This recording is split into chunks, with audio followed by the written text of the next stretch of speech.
Halo guys, salam musisi Indonesia. Salam pecinta Indonesia, pecinta tanah air.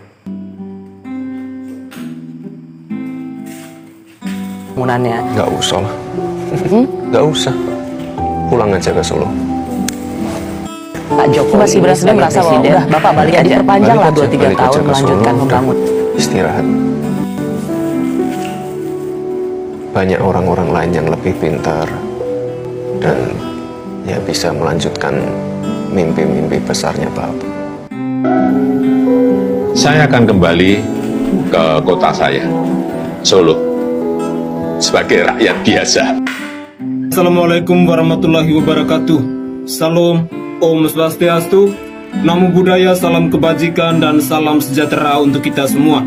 Kenapa Presiden Joko Widodo begitu gencar membangun segala infrastruktur yang ada di Papua? Kenapa Joko Widodo melayani orang-orang Papua dengan hati yang tulus, dengan hati yang bersih, demi kemajuan orang-orang Papua?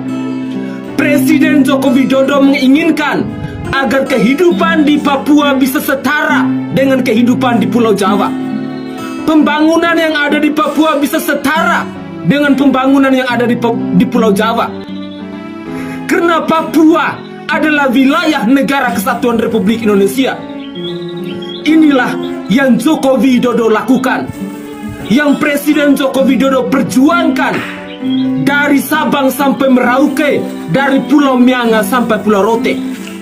Mungkin kita bertanya, kenapa Presiden Joko Widodo tidak pernah bosan-bosan berkunjung ke Papua? Padahal perjalanan dari Jakarta menuju Papua itu cukup jauh.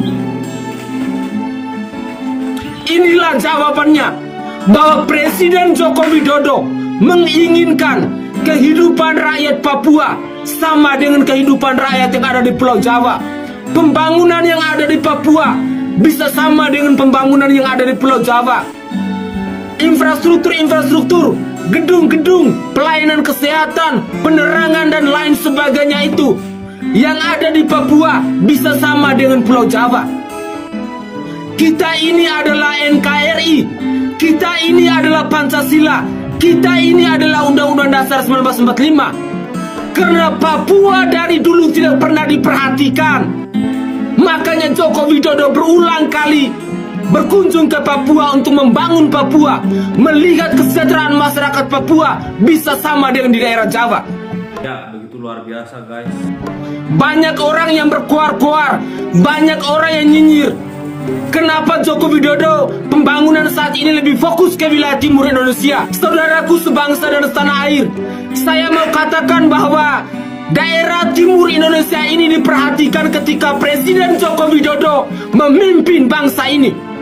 Tetapi presiden-presiden sebelumnya, daerah timur Indonesia sama sekali tidak diperhatikan. Sekali lagi saya ulangi bahwa sebelum Presiden Joko Widodo memimpin bangsa ini, kami di wilayah timur Indonesia sama sekali tidak diperhatikan.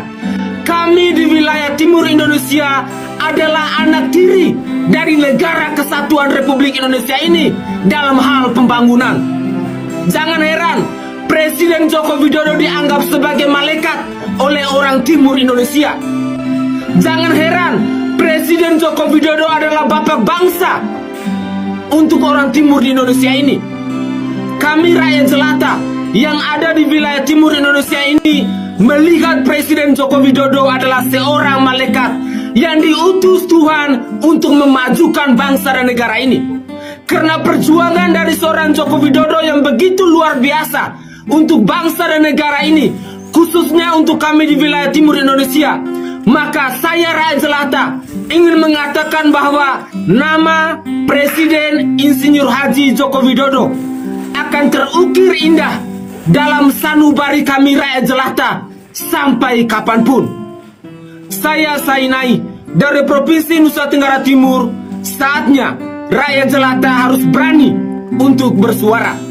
Banyak perubahan, begitu banyak perjuangan yang dilakukan oleh Pak. Munculnya Jokowi adalah kecelakaan.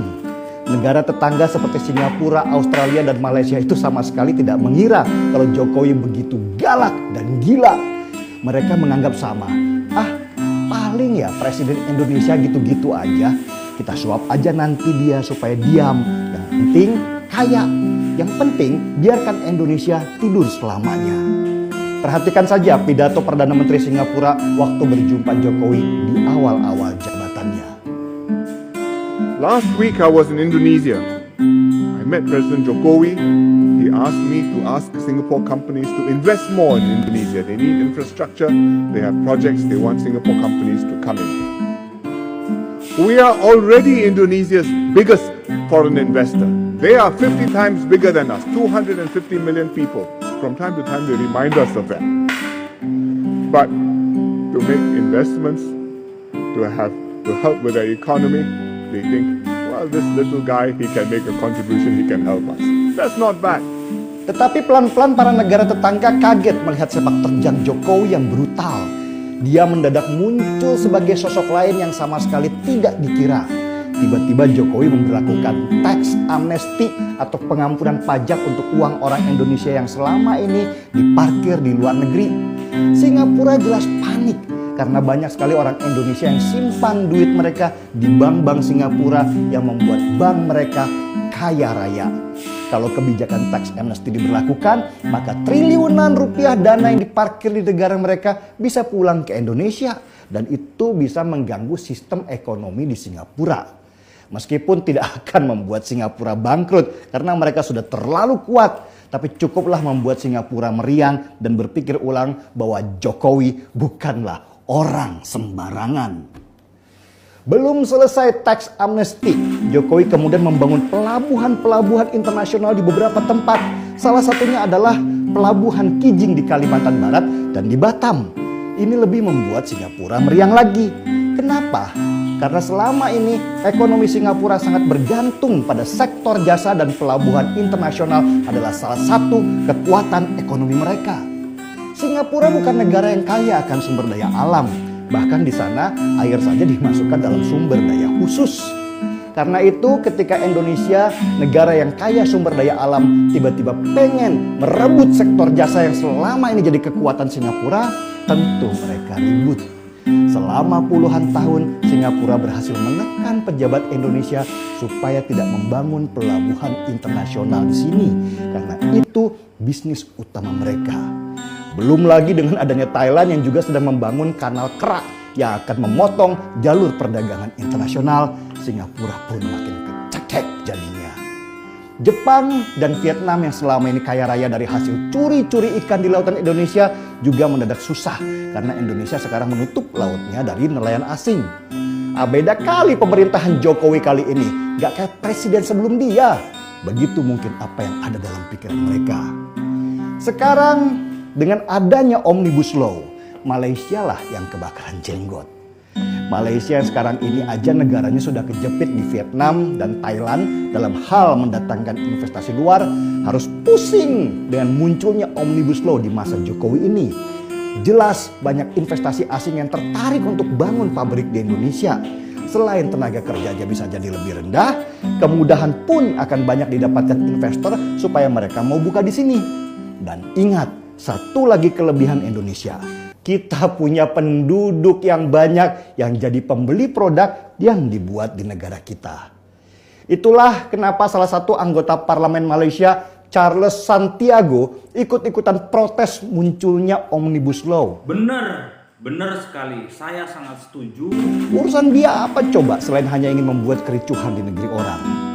Dan dari penjelasan tadi kita akhirnya paham bahwa musuh kita bukan hanya para pengkhianat di dalam negeri, tetapi juga negara-negara tetangga yang takut negeri ini jadi besar dan akan merebut periuk nasi mereka selama ini.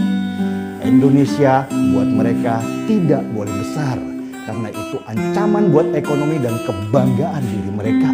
Dan dari situlah mereka banyak mengeluarkan dana supaya gelombang demi gelombang demo menghantam Indonesia lewat peran para kadrun dan SJW atau Social Justice Warrior yang selalu jualan kesengsaraan demi perut pribadinya.